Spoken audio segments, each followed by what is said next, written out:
Lui, il a ton histoire. Ah. Il l'a pire. Alors une petite gâterie, hein. Pour un metteur en scène, là c'est du nanan. Ah, il n'y a plus qu'à pousser. On lui raconte. Ah oui, dis-lui un petit poil. Oui, dis-lui. Voilà, c'est un beau mec qui sort de prison, plein de bonne volonté. Il cherche du boulot, il n'en trouve pas. Il est cherche, recueilli. il se précipite pas, mais il cherche. Enfin, il cherche tout de même, il est de bonne foi. Et il est recueilli par son cousin, ferrailleur à Pantin.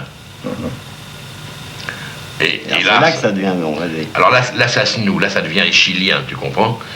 Le cousin a épousé une fille du quartier, mais une ravissante. Naturellement, le beau gosse réagit.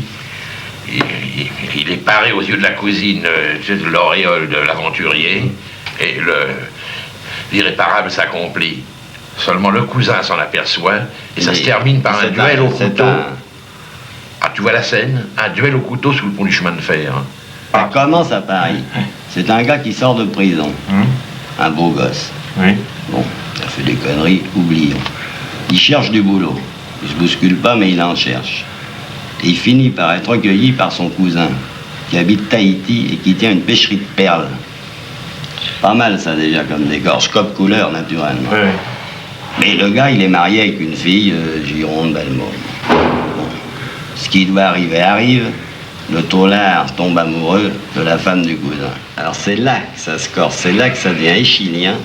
Tiens-toi bien. Ça se termine par un duel au Chris Mallet dans le lagon. C'est pas du scénario, ça, gars. Oui, c'est aguichant. Ouais. Hein? Alors il peut être rassuré, monsieur Belmondo, là.